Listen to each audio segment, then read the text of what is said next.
Well, despite a brutal 24-3 loss to the Rams, Cam Newton remains at quarterback one. I'm Mariah, Janos, joined by Evan Lazar. Evan, what are you seeing out of Cam, and how much is it actually on him, everything that's been going on? Yeah, it's a complex discussion, right? Because on the one hand, you have to give Cam a break in the fact that he's throwing to Jacoby Myers and Damiere Byrd and N'Keal Harry and a tight end that we have no idea who his name is. I'm just kidding. They just don't have any good tight ends right now, right? And a lot of the time, they're in 21 personnel, so Jakob Johnson's one of the 5 receivers on the field as well. So you have a fullback, you get a 0 at your tight end, and you got 3 wide receivers that on other teams are probably wide receiver 3, wide receiver 4 on the depth chart, and here in New England they're 1, 2s, and 3s.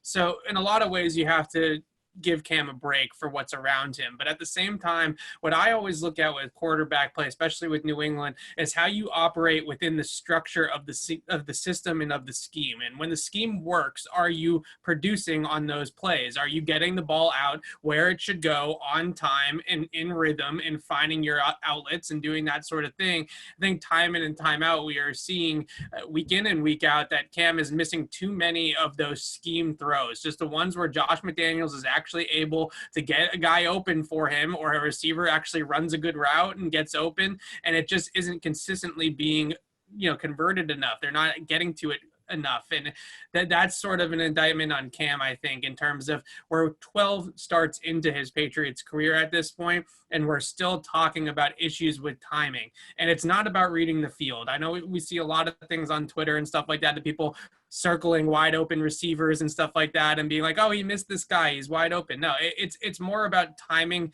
and rhythm within the structure of the scheme. And too often we just see it be too inconsistent and herky-jerky. And I think at this point of the season and of Cam's career within the scheme, it should be a lot cleaner than it's looked.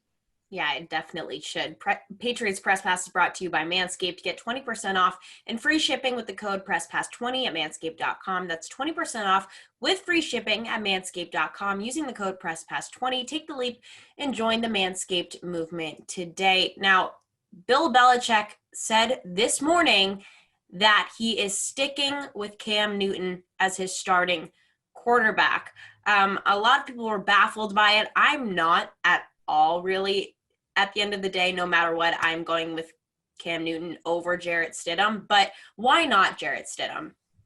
Well, I think there's 2 reasons. One of them is that I think Stidham's issues as a thrower are pretty similar to what Cam is struggling with right now. Timing, holding on to the ball in the pocket, accuracy down the field. I mean, how he's improved in that area, I think, over his last 2 appearances. But most of the time we see Stidham, it's the little accuracy. It's not that he's like missing wide open receivers by 10 yards. It's that the ball should be outside shoulder and it's inside shoulder. It should be a low throw and it's a high throw, things like that, which is just what we see with Cam too. So I think in a lot of ways, Stidham's skill set is very similar to Cam's as a passer, and he also doesn't add the running element quite the same that Cam does. So it outweighs it. If you're going to get the same type of passing game production or similar passing game production and similar mistakes and similar issues and deficiencies, and you're not going to get the athleticism, then Cam is probably the better football player. The other element of this is a little bit more talk radio fodder, I think, than actual truth, but there might be something to the fact that Bill Belichick doesn't want to bench Cam Newton when he's done all the right things, said all the right things, paid for pennies on the dollar. And if you look at the locker room and you tell, hey, this guy that's done everything right, but he's struggled, we're going to bench him, it doesn't send a great message to the other 52 guys on the roster. The quarterback who's basically paying for, a discount market, right, $1 million or whatever it ends up being.